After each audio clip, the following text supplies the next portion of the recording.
Кумтөр кени өлкөдө эле эмес, Борбор Азиядагы эң ири алтын чыккан жер. Аны канадалык Центра Голд компаниясы иштетип келет. Кыргызстандын үлүшү азыр 26%. Жылына 16-17 тонна алтын казылып, өлкөнүн ички дүң өнүмүнүн 10%га жакынын, өнөр жай өндүрүшүнүн 20%ын түзөт.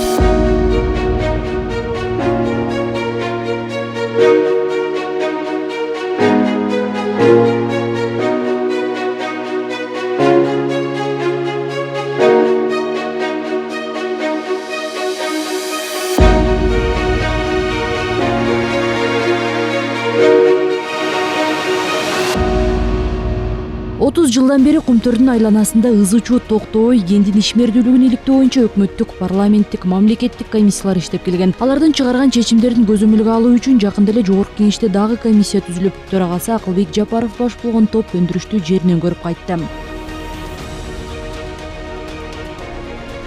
Алтын кенде мөңгүлөрдүн талкаланышы комиссиянын мүчөлөрүн кейитти. Ушулай дагы Центранын отчетуна ылайык, азыр Кумтөрдө алтындын болжолдуу кору 10 жылга жетет. Кенге барган мамлекеттик комиссия дагы 10 жыл иштесе мөңгүлөр эмне болот, кандай технология колдонулат деген суроолорго жооп издеди. Буга чейин өкмөт тарабынан 71 тонна гана алтын бар экени кабарланган. Бирок мамлекеттик комиссиянын мүчөлөрү алтын андан көп экенине күбө болушту.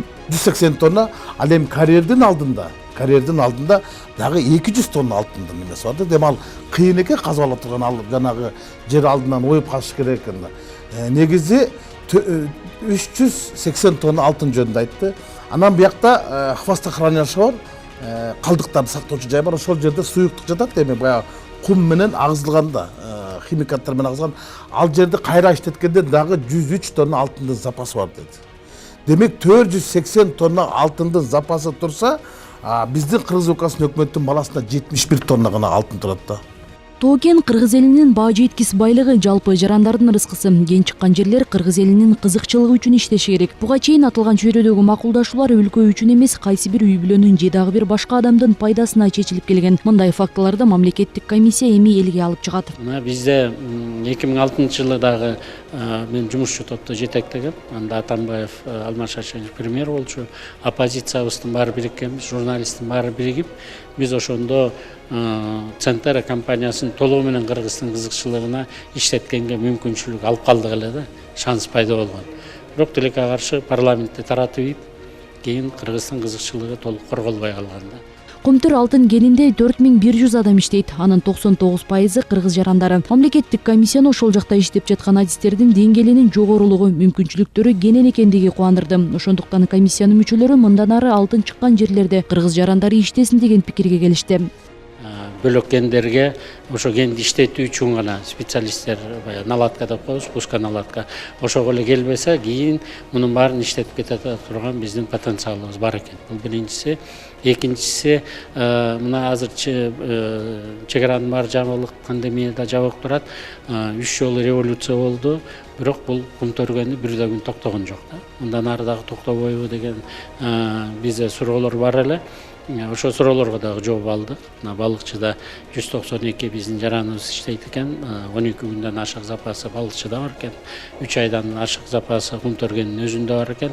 Демек бул компания үзгүлтүксүз мындан ары дагы иштей бере турган компаниялардын бири экен. Өлкөнүн тоо кени казынанын 40%ын толтура турган ресурс. Андыктан адистер 17 февралда түзүлгөн комиссия Кумтөр боюнча буга чейинки кемчиликтерди эске алып чечим чыгарса деген пикирде. Айтымдарында 2 айдын ичинде мамлекеттик комиссия көңүл жубатарлык жыйынтык чыгара албайт. Жок дегенде бул жерге жакшы юристтер да керек, экономисттер керек, бажы кызматкерлерин кошуш керек, салык кызматкерлерин кошуш керек. Ошо эл аралык деңгээлде юридикалык компаниялар менен да консультация жүргүзүш керек.